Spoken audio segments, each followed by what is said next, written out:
बाबा गोरखनाथ कैसे प्रकट हुए इसकी कहानी भारतीय संतों की सिद्धियों को दिखाती है। बहुत समय पहले की बात है। बाबा मत्स्येंद्रनाथ भ्रमण पर निकले थे। उन्हें बाबा मच्छिंद्रनाथ नाथ के भी नाम से जाना जाता है। पूर्व काल के बड़े ही प्रसिद्ध एवं दिव्य योगी हैं। बाबा मच्छिंद्रनाथ ने ही नाथ संप्रदाय की स्थापना की थी। भ्रमण करते हुए बाबा गोदावरी नदी के किनारे बसे चंद्रगिरी नगर में जा पहुंचे। उस नगर में चलते हुए वो एक घर के सामने रुक गए। उस घर के द्वार खुले हुए थे। बाबा ने वहां खड़े होकर गृहस्थों को भोजन हेतु स्वर लगाए।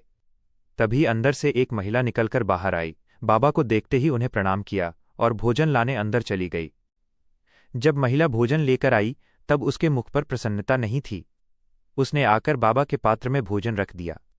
उसके मुख की उदासी देखकर बाबा समझ तो गए थे कि उसके दुखों का कारण क्या है, परंतु वो उस महिला से उसकी इच्छा जानना चाहते थे। बाबा मत्स्येंद्रनाथ ने उस महिला से उसकी उदासी का कारण पूछा। महिला ने अश्रुपूरित आंखों के साथ बाबा से कहा, बाबा, मैं निसंतान हूं।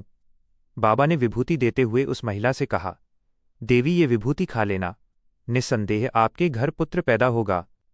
यह बोलकर बाबा वहां से चले गए। अब महिला विचार में पड़ गई कि उसे यह विभूति खानी चाहिए या नहीं खानी चाहिए। एक तो लोकलाज की बात भी थी, दूसरा आसपास की महिलाओं ने भी उस महिला को विभूति नहीं खाने की सलाह दी थी। सारी बातें सोचने सुनने के बाद उस महिला ने विभूति को नहीं खाने का निर्णय लिया। उस नगर में एक स्थान था जहां वर्षों से लोग गोबर जमा करते थे, फिर बाद में उस गोबर को खेती में उपयोग करते थे। उसी गोबर के टीले पर जाकर उसने उस विभूति को फेंक दिया। 13 वर्षों के बाद बाबा उस नगर में वापस आए। नगर आने के बाद वो उस महिला के द्वार पर पहुंचे और स्वर लगाया। जब महिला द्वारा पर बाहर निकली तो बाबा ने उसे उसके संतान के बारे में पूछा। महिला ने बाबा को बताया कि उसे कोई संतान हुई ही। बाबा ने उस महिला से सच बताने को कहा, क्योंकि वो विभूति अभिमंत्रित थी। ऐसा हो ही नहीं सकता कि उसे संतान की उत्पत्ति न हुई हो। घबराई हुई उस महिला ने धीरे धीरे बाबा को पूरी सच्चाई बता दी। बाबा ने महिला से कहा, ठीक है, तुम मुझे उसे गोबर के टीले के पास ले चलो। क्या वहां अभी भी गोबर का टीला है? महिला ने उत्तर देते हुए कहा, हाँ बाबा, सालों से वहां हम लोग गोबर जमा करते हैं। महिला बाबा को गोबर के टीले के पास ले गई।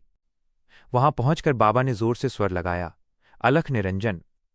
बाबा के स्वर लगाने के कुछ समय बाद गोबर के टीले के बहुत अंदर से एक बालक निकला। महिला और गांव वाले गोबर के अंदर से निकले बालक को देखकर अचंभित रह गए। वो बालक लगभग 12 वर्षों का था। जब बाबा उस बालक को लेकर जाने लगे तब महिला ने बाबा से माफी मांगी और उस बालक को उसे देने को कहा।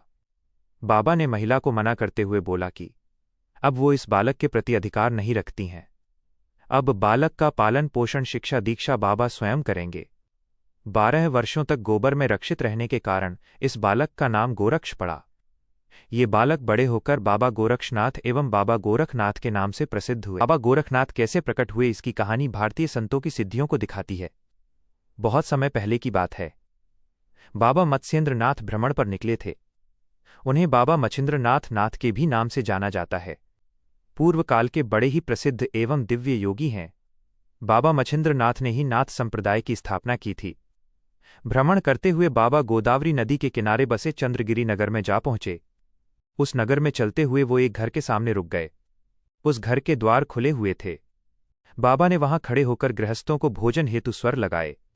तभी अंदर से एक महिला निकलकर बाहर आई। बाबा को देखते ही उन्हें प्रणाम किया और भोजन लाने अंदर चली गई। जब महिला भोजन लेकर आई तब उसके मुख पर प्रसन्नता नहीं थी।